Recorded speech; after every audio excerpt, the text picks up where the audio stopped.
And we'll start with the Georgia Bulldogs, as one of their more talented players on the defensive side of the ball, Damon Wilson, is entering the portal, former 5-star in the 2023 recruiting class. And this is an interesting one, D, because a lot of these former 5-stars that we talk about haven't necessarily broken through at their destinations. And this is a guy in Damon Wilson who originally from Venice, Florida, 6'4", 250, had 22 tackles, 3 sacks, 2 forced fumbles, 2 fumble recoveries this season, and really flashed at times for this Georgia defense. It's an interesting decision to enter here, but a really, really talented pass rusher on the market now. Yeah, this is a guy we've watched, obviously being here in Florida, seeing him since he was in high school, always been an incredible talent, bend, explosiveness.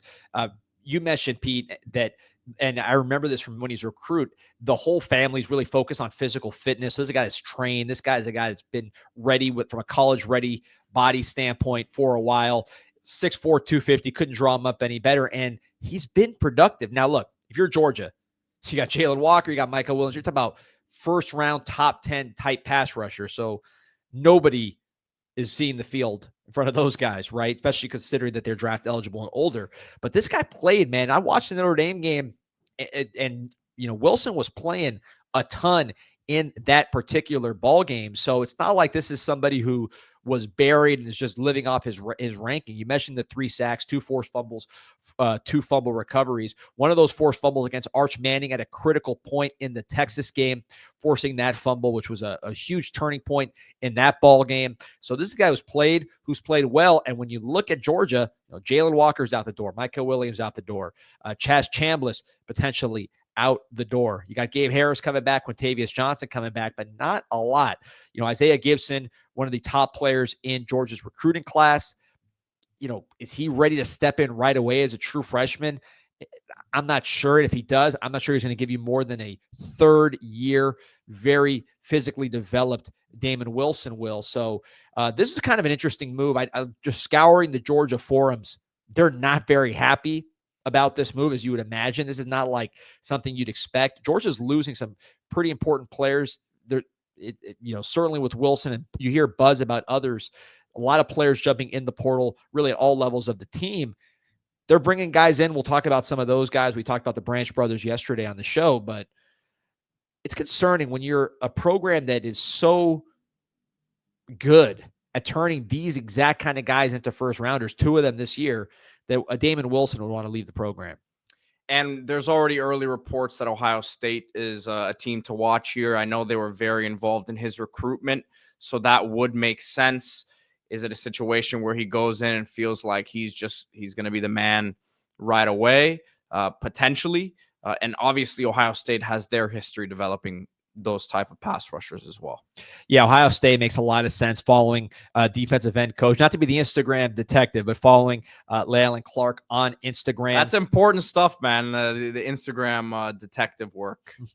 Look, it makes sense. If you're going to leave Georgia, you don't want to take a step backwards. You go to a team like Ohio State that's loaded. Look, Ohio State's losing guys themselves, right? When you talk about JTT, you talk about Sawyer going to the next level. They got to replace those guys, and those guys have been developed very, very well at Ohio State. We know Ohio State's tradition of developing defensive linemen, right there on par with Georgia. So maybe the system fit for a guy like Damon Wilson. He feels better there, that he's going to be able to just kind of pin his ears back and rush the passer. I know with Georgia and some of their edge rushers, there's been that concern that they're not fully unleashed. You saw that with Trayvon Walker, even though it didn't affect him, right? He was the first overall pick of the draft and has had success in the pros. But there has been that sort of school of thought with Georgia that they don't really unleash their pass rushers and let them get after the quarterback the way they're fully capable of. Ohio State doesn't have that problem. They let those guys rip. Maybe that's guiding this decision. I don't know. I'm just speculating, and I'm not saying it's the right decision. But if you're going to leave a place like Georgia and an opportunity he has, Ohio State is a similar opportunity with talk about the 2 best teams in terms of pass rushers in the country. I can't imagine there's 2 better tandems than what Georgia and Ohio State has. They both got to replace them. Maybe he just likes the system better at Ohio State. Anthony Manzano says Georgia also has Elijah Griffin coming in who could make a pretty quick impact there. He's asking about Miami with Damon Wilson. Miami, there was mutual interest there during that recruitment. So I'm not going to count that one out completely. Ohio State just makes, I think, a little bit more sense right now. Yeah, and so with Griffin, he's going to play in the interior, so I'm not sure he's going to impact Wilson. I mean, Wilson's going to in line to play a ton. If you are looking for a young player on Georgia to play at the edge, Isaiah Gibson is kind of similar player to a Damon Wilson, body type wise, the ability to get after the passer. Honestly, if I'm comparing them out of high school, I thought Damon Wilson was a little more exciting of a prospect, both blue chip elite players. But this is an interesting one, man. I think the only explanation I can think is, number one, Georgia's losing a lot of guys. Is something happening there internally for a team that's so good and, you know, has been on such a tear that you have defensive players unhappy? Something just doesn't smell right there. But maybe it's just a system fit deal because Damon Wilson had a huge opportunity at Georgia.